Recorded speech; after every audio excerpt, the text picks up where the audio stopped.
Good morning, everyone. Happy Wednesday. It is October 16th. Lisa, Lydia, Scott here with you. Of course, we're live on Facebook every weekday morning. You can join us live, but it also stays on your feed throughout the day, so you can watch it whenever it works best for you. Plus, remember, we make it into a podcast. You can find that at inform.com/podcast. Just look for the Inform Minute. All right, Lydia, not quite as chilly today, but we are getting wind, and with that comes some issues too. Right, so the wind picking up today, you're probably already noticing it. Yeah. It's breezy right off the bat. We're like 15 miles an hour right now. That's a healthy wind. We'll gust near 30 miles an hour later today. We obviously have dry conditions. Harvest is going on. We have relative humidity as low as 22% today. And so all of that said, we're talking fire danger. Red flag warning goes into effect at 1 p.m. and lasts until 7 p.m. But all day long, you should be careful with anything that's sparky, not just in that time frame. That just kind of gives you a general idea of when we're expecting the strongest gusts and the lowest relative humidity. So do be careful today. Cigarette butts, tow chains, anything hot, anything sparky. Avoid outdoor burning today and again tomorrow because the wind stays up tonight and then it picks up even more for tomorrow, gusting near 40 miles an hour. Okay. So red flag warning today. I expect another one to be issued tomorrow too. Temperatures respond to that though with sunshine, and the south wind will be in the 60s today and 70s tomorrow. So at least it's comfortable outside after kind of a fall-like feel the past few days. Then a cold front moves through Thursday night into Friday, brings us some off and on rain chances on Friday. Some scattered showers moving from west to east. I think most of us have an okay bet for some rain, which of course is great news, especially talking all the fire danger lately.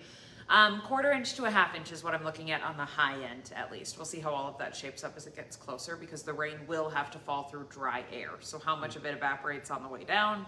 Something we'll have to watch for on Friday. Some high school football games might be a little bit soggy. Might need the umbrella for some of those games on Friday night. That clears out and we have a gorgeous weekend on tap. Sunshine, 60s on Saturday, 70s on Sunday, and looking like fairly light winds. So that's good news there. Yeah.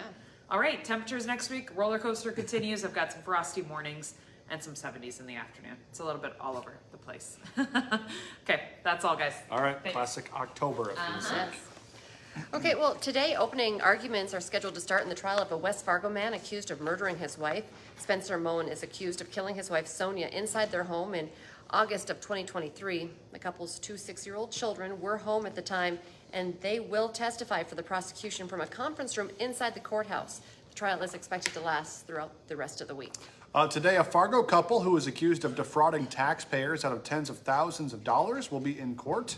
Black Lives Matter and civil rights activist Faith Dixon operated the Faith for Hope Community Center in Fargo for the last several years. According to the North Dakota Attorney General, Faith and her husband Charles misused $70,000 in state grants. Faith faces 5 counts of theft. Her husband faces 2 counts. If convicted, they could both spend several years in prison. A Fargo man accused of shooting and killing another man is facing up to 15 years in prison on federal charges, but none of those charges are directly tied to the killing.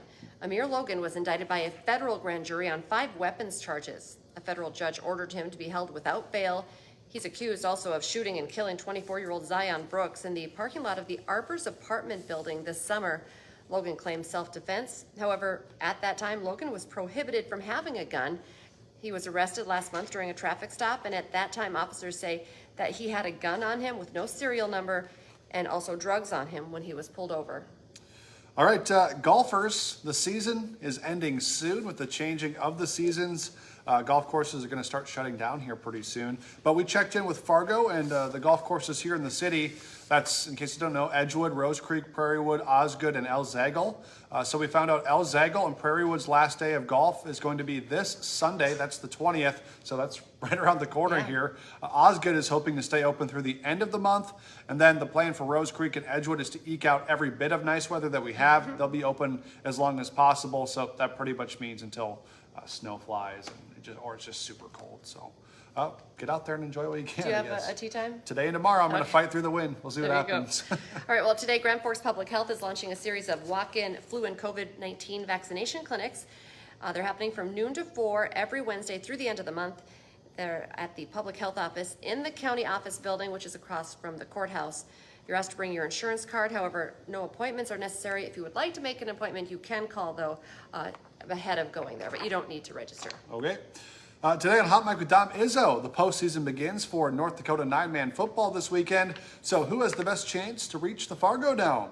Plus, there's another SDSU-NDSU matchup this week that's not getting as much attention, but should be, how the Jacks volleyball team has made national news. That's all from 9 to 11 on WDAY Extra.